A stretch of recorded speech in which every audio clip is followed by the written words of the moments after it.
আমার বন্ধুগণ মনোযোগ বাড়ায় দেন। নামাজের হিসাব আমার আল্লাহ সর্বপ্রথম বান্দার থেকে গ্রহণ করবেন।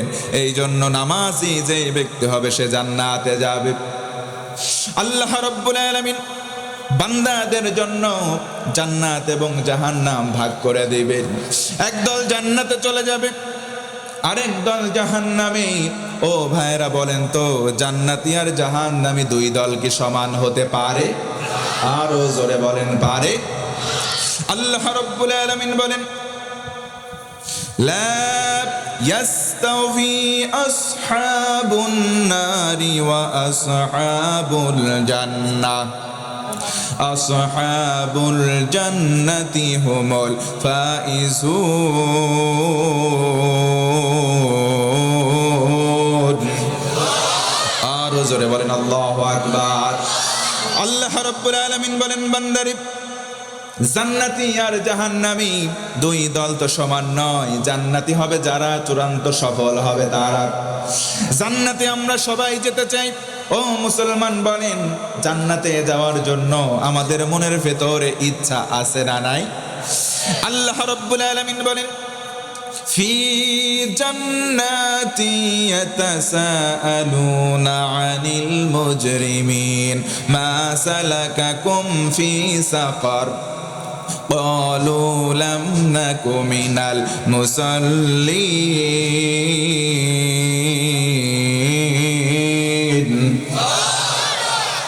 আর জোরে বলেন আল্লাহু আকবার। আল্লাহ রাব্বুল আলামিন বলেন, বান্দারে জান্নাতীরা জান্নাতে গেল, জাহান্নামীরা জাহান্নামে গেল। জান্নাতীরা জাহান্নামীদের দেখে দেখে বলবে, ভাই আজকে জাহান্নামে কেন নিক্ষেপ হয়েছে বলো? তারা বলবে, লাম নাকু মিনাল মুসাল্লিন, আমরা জমিনে নামাজ আদায় করতাম না। নামাজ না পড়ার কারণে আজকে সাকর নামক জাহান্নামে আসলাম। অর্থাৎ জান্নাতি যারা হবে তারা নামাজি হবে। কথা বলেন ঠিক কিনা? মিফতাহুল জান্নাতিস সালাহ।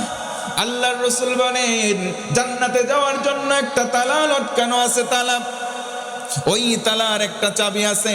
ওই চাবির নাম হলো নামাজ। মুসলমান বলেন তো, নামাজ দৈনন্দিন কয় ওয়াক্ত?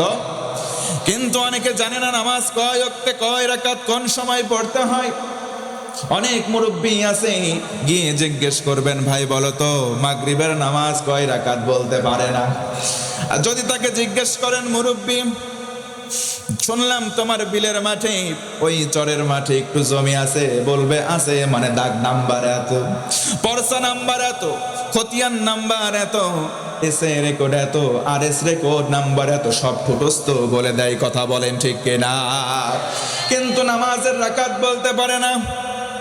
আমি বলবো, মুরব্বী তোমার থামার সময় হয়েছে, এই মুহূর্তে নামাজ ধরার সময় এসে গেছে। কথা বলেন ঠিক কিনা? অনেক যুবক ফরজের নামাজ পড়ে না, ফজরে রক্ত চলে যায়, নামাজ না পড়ে ঘুমায়। ও যুবক, তোমাকে বলছি তোমার ঘুম ভাঙলে হবে সকাল। আর যদি তোমার ঘুম না ভাঙে হয়ে যাবে পরকাল। এই জন্য মুসলমান ভাইরা, আমার মা বোনেরা, 5 ওয়াক্ত নামাজের বিকল্প কোন রাস্তা আমাদের সামনে খোলা। নবীজি বলেন, আল কোরআনু হুজ্জাতুল লাকা ওয়া আলাইকা। কোরআন তোমাকে হয় পক্ষে সাক্ষী দেবে, না হয় বিপক্ষে যাবে। ও মুসলমান বলেন তো, কোরআনের পক্ষে থাকার দরকার আছে না না? আওয়াজ করে বলেন, আছে না নাই? আমার বন্ধুগণ মনোযোগ বাড়ায় দেন। যুবক বন্ধু, তোমাকে বলি, কবরে একদিন যাওয়া লাগবে, একদিন সবার মৃত্যুবরণ করা লাগবে। ও মুসলমান বন্ধুগণ বলেন তো, মরা লাগবে কোনো সন্দেহ আছে? কখন মারা যাব আমরা কেউ কি বলতে পারবো নাকি? আল্লাহ রাব্বুল আলামিন বলেন, ইযা জাআ আজালুহুম লা ইস্তাখিরুনা সাআতাও ওয়া লা ইস্তাকদিমুন।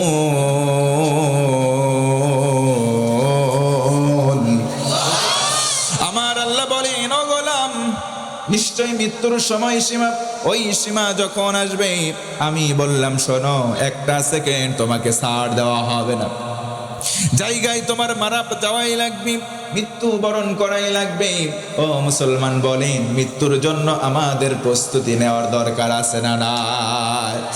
নবীজি আমার একদিন বসা আছেন, একজন সাহাবী পিছন দিক থেকে আসলেন, নবীজির কাছে আদবের সঙ্গে বসে জিজ্ঞেস করলেন, মাতাস সাআতু ইয়া রাসূলুল্লাহ, ওগো নবী জানতে চাই কিয়ামতটা কবে হবে? আল্লাহর নবী বললেন, কিয়ামতের জন্য তোমার প্রস্তুতি কেমন? কিয়ামতের জন্য কেমন আমল করেছো বলো? কিয়ামত কঠিন দিন, সহজ নয় ও মুসলমান।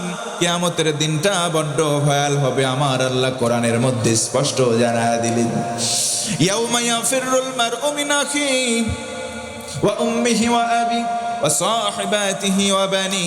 কিয়ামতের দিন আপন ভাইকে দেখে তার ভাই পালাবে, আপন মা তার সন্তানকে দেখে দৌড় দেবে, বাবাকে দেখে যেমন সন্তান, সন্তানকে দেখে বাপ মা, স্বামীকে দেখে স্ত্রী তার স্ত্রীকে দেখেও সব স্বামীগুলো পালাবে।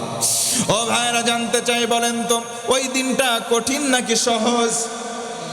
ওই দিনের ব্যাপারে আল্লাহ বলেন, শোনো, আল ইয়াউমা নাখতিমু আলা আফওয়াহিহিম ওয়া তুকাল্লিমুনা আইদিহিম ওয়া তাশহাদু আরজুলুহুম বিমা কানু ইয়াকসিবুন।